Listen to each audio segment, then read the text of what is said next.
What would you do if what would you, because we are just having this conversation, what would you do if Colin got up and he was just bollock naked? I don't know. I probably wouldn't flinch because I've been friends with him for a while. Yeah. You used to see that every morning. Um, yeah, I actually don't know where I'm going with this. Anyways,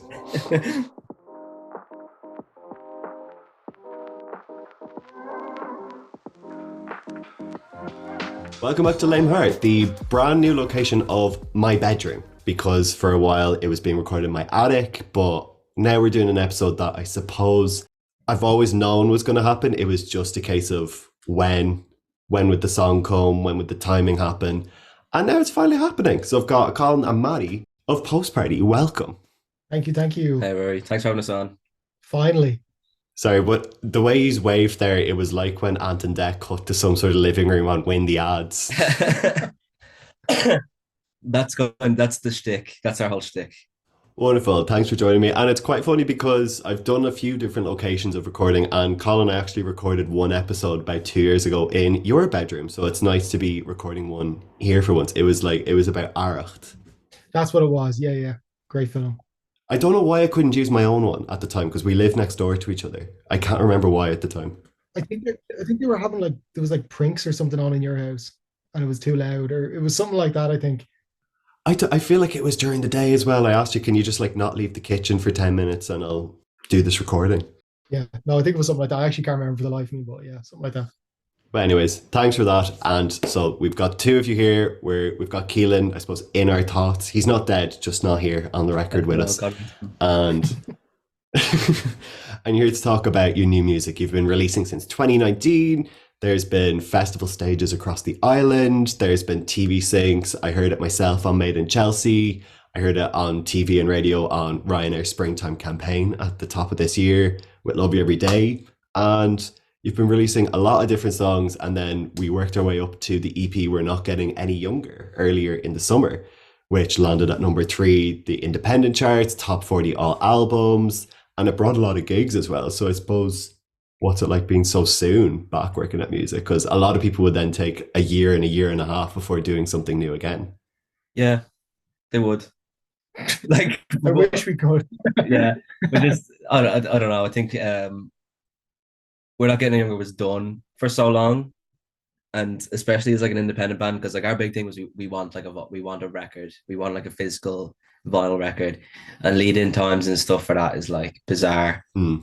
You're an independent band, so when that was all done and sent off, it was just like straight back to work. It was just very natural.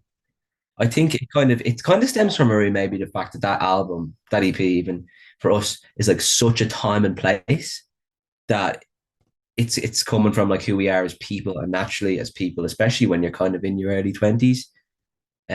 You're growing like every day. Like you might be a different person at the end of a month to who you are at the start of a month.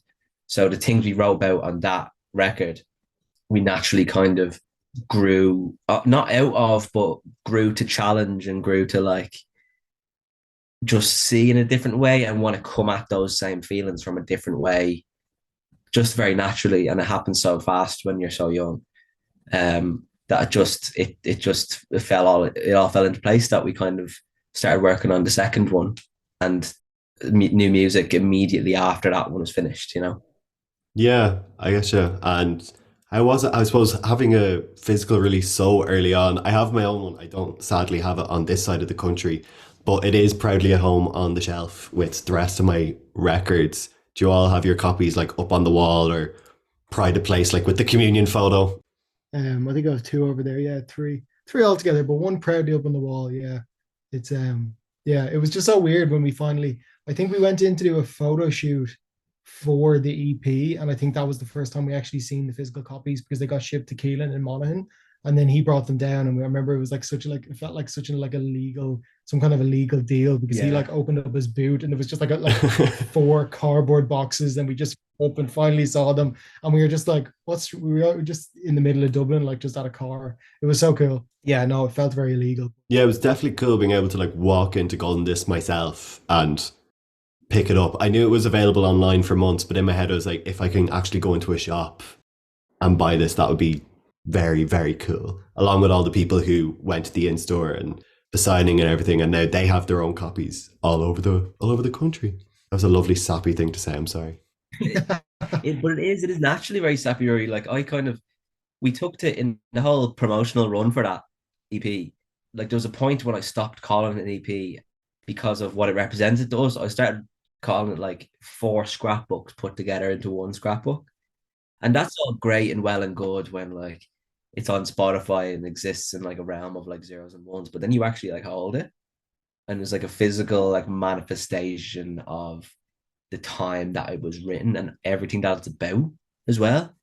So yeah, it is just not it is naturally just a sappy thing. I'd say it's always nostalgic because it's just so normal in music to wait like a year or two before a song even comes out and something kind of completely changed. But it can also be a reminder that I don't know, I'm not over this either. That's what like the new single is kind of about. It's about kind of we've always kind of the passing of time and stuff have always been just like a very interesting thing to us as a band to explore. Where like we kind of root the themes that we write about in nostalgia.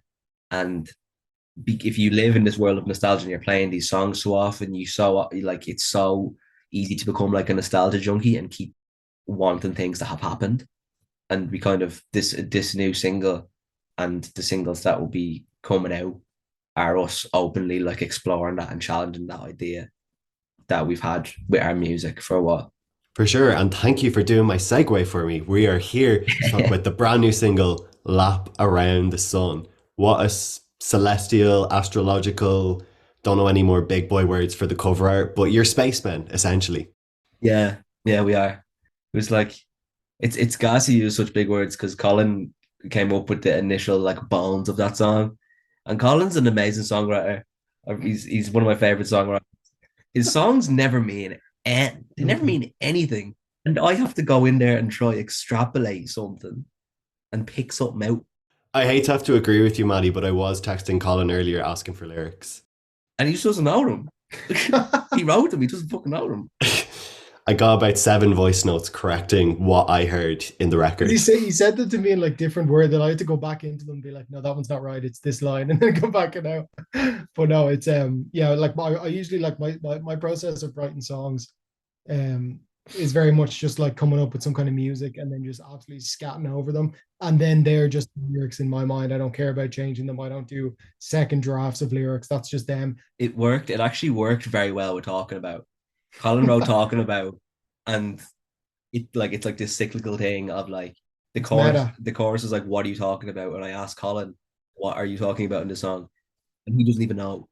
I have wondered for a while, but it does prove like a great sing song at all the gigs. Yeah, Lap Around the Sun is like it kind of it's spot like there's a very obvious like pin you can put in Lap Around the Sun with it's like kind of the chorus hinges on on this lyric of like October, and we have a song called June.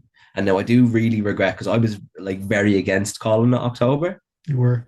so against it. I was genuinely like, no, we aren't doing this. But in hindsight, I really regret it because I've since kind of noticed like these thematic through lines between June and October. And it speaks to what I was saying earlier. Like June is about looking backwards. And I was like, I left my head in the middle of June. I want to be back there in this moment. And October kind of speaks in the future tense of like, I'll see you in October. In my head, they're kind of like paired. They're kind of like brother and sister, June and October. Like the person, the character like singing and speaking in June is the same character that's in Lap Around the Sun, but they've kind of grown to realize what's happened in June has happened to them and it's over. And that doesn't mean it's any less beautiful. And they're ready to kind of move on. Lap Around the Sun is them kind of ready to move on with themselves. I suppose it's still kind of nice. It has its own identity, and that can be almost like a little Easter egg for all the very highly engaged listeners who love to reply to every tweet you do in about -5 seconds. Yeah. This whole notion of like world building and like lore building for musicians has become like very big in the last few years. And it's something that's very appealing to us, having like this post-party world, because as like each song should exist in its own by itself, but also like they're all coming from the same writers, they're all coming from the same group of mates that are experiencing a lot of times the same things and the same feelings. So this whole idea of world building is very interesting. Someone asked during the week if there's a lyric about I don't even know the lyrics really, like God's sake, but there's something about like being honest, and they asked, it's like, oh, is this a reference to the song Being Honest? And it absolutely was not. Like it genuinely was not. Me and Keelan rewrote the bridge so that like 10 minutes before he went to record it. He calls me, he's like, we never rewrote this. So we just kind of came up with something off the dome, really, that sat well in the song. And we just said the words Being Honest. But yeah, people just love world building nowadays. I don't blame them because I actually do as well. I'm really attracted to the idea of world building within the musicianship, you know? I suppose the more songs you make, the less phrases you can use in conversation. So being honest, wasting time, the month of June, talking about, trying to think what else there is. Maybe a bit more niche, but camera shy. Yeah. I've had like one of a lot of jokes that our mates have made. It's like, oh, are you making a song for every month of the year? I was like, I will. You almost did here. Yeah, we were only 10 songs away if we had done that. Well, we're recording this in November. What would November be like? Would it compete with Lap Around the Sun in all the editorial playlists it's made it onto? It made it onto New Music Friday, the indie list, Breath of Fresh Air, which I particularly like, you know. You are a good host. Very Had to name drop, you know. That obviously bodes more music, means more live shows. There have been so many, even just this year. There was main stage at Sea Sessions, main stage at Independence, which I saw. I was slightly in pain, but I knew I had to show up and have a bit of a dance because I'd been out quite late the night before, as we all had. I said amen, we had. Yeah, we did. There have been sold out headline shows in Workman's. There was last year just the Cellar, which was a gorgeous new venue, and then graduated up to the main room again. Over the past few years, there's been sports lots with Inhaler, there's Lovejoy, there's Wild Youth, and currently True Tide. So you haven't stopped. You're back on tour again. Yeah, it's the best way to be. Sounds cool when you say it like that. Yeah. Despite the fact we did actually stop for a while. We did Despite the fact that you're wrong. we right?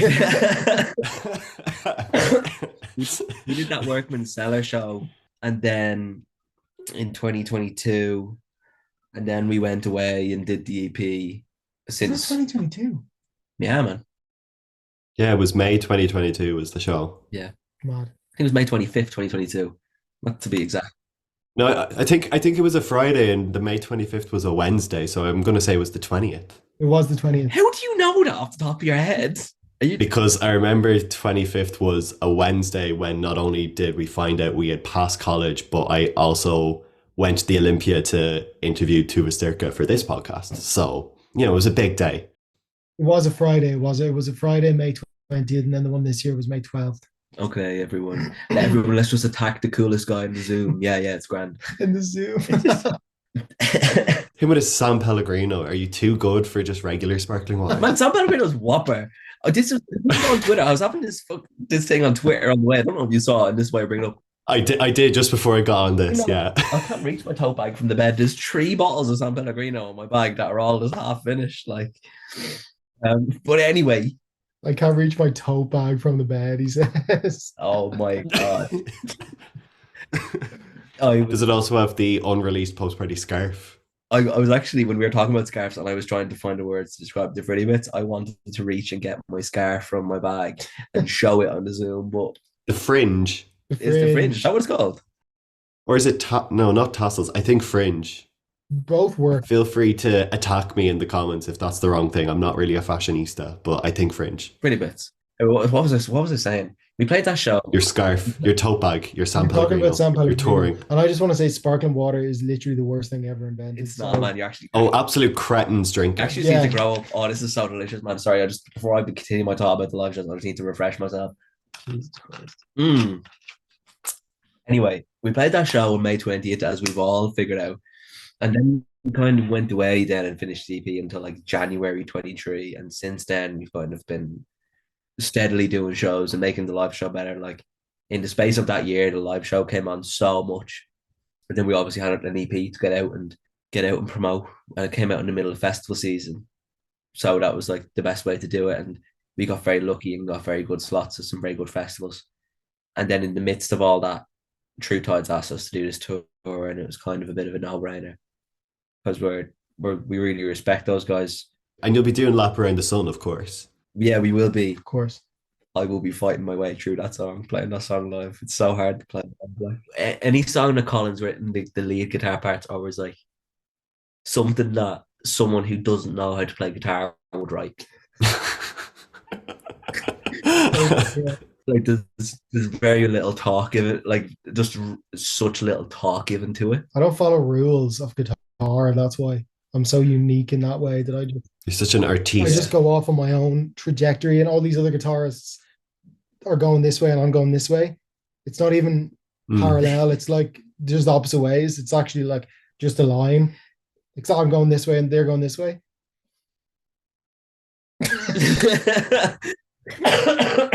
That silence burnt my ears. But yeah, you get what I mean anyway. Like I just don't.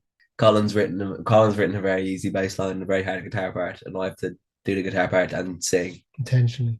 Nice to open up a bit of band politics on a podcast. So I can bring out the group chat right now if you want. I mean, if there's anything that isn't FOIable, go for it. Like, Let's not do it. No, we're not going to do that. We love each other very much. We love each other very much. We do.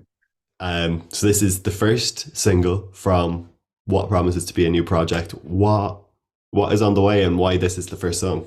It's a tune, and we love it. Like, but I think we didn't know which one was going to be the first single until we were in studio recording them, and then I think all of us just sort of like, as we were recording it, we were all sort of like, every time we do a new take or like change to go onto a new instrument or whatever, we'd all be like, it's actually a bit of a tune, isn't it? And we'd all just keep saying that throughout, and then by the end of the day, we were like, I think this actually should be the first single off the EP, and it is.